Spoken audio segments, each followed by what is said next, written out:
7 seconds to spare there.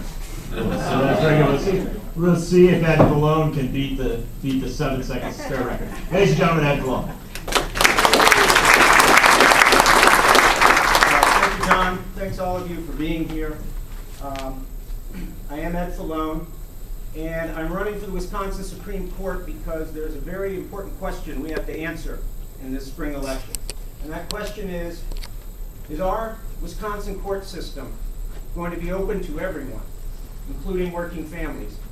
Or is it only open and beholden to the special interests? And I'll tell you why that's an important question. Because under our constitutional system in this state, we have 3 branches of government. We have 2 political branches, the legislature and the governor. And those branches reflect the will of the majority, and oftentimes those branches reflect the special interests who wield power in our system. But we have a third branch of our state government that is supposed to be an independent check on the 2 political branches and ensure that the special interests and the majority do not trample on the rights protected by the Wisconsin Constitution. And that branch is the Wisconsin Supreme Court. We need our court to be truly independent. We need our court not to represent the special interests. They're already too powerful in the political branches. At this moment in our state's history, we especially need an independent court. We know the forces at play in the political branches, and when we absolutely need our justices to be independent, to represent the people, not the special interests, that's when our court is completely dysfunctional. And we see it again and again, and we read about it in the newspapers. Not just the incivility, the feuding among the justices, the personal sniping, the lack of productivity. Their disagreements have caused them to decide fewer cases than they used to.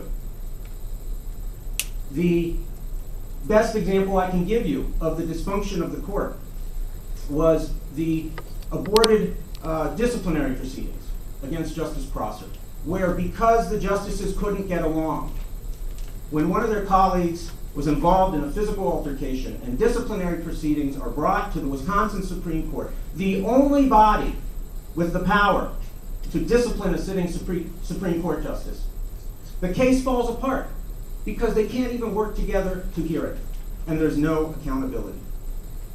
We absolutely need to have a Supreme Court that functions because we need them now more than ever to be independent. I can address that dysfunction. Re-electing Justice Rogensack will change nothing. If I'm elected to the state Supreme Court, it'll be a new dynamic. I am not part of any faction. I'm not part of any armed camp. None of my colleagues will have any reason to hold a grudge against me. And I can refocus the court on its public business instead of its private disputes. I have a long career, 20 years as a law professor at Marquette University Law School, teaching constitutional law, corporate law classes, criminal law classes, training the next generation of lawyers to appear before our state courts, teaching them about high standards and professionalism, what it means to be a lawyer. I have a long career of leadership positions in the state bar, in my community outside of Milwaukee. There's no question that I'm qualified from my experience. I have 25 years representing businesses and investors as a lawyer. I want to bring my broad experience and my broad perspectives to the court, which doesn't currently have the benefit of some of those areas of expertise. I want to bring my high standards of professionalism, and I want to refocus the court on the law and deciding individual cases in a way that is fair to all parties. I will be an independent justice, and I will be open-minded, and I will ensure that the Wisconsin courts are open to all and not just the special interests. Thank you.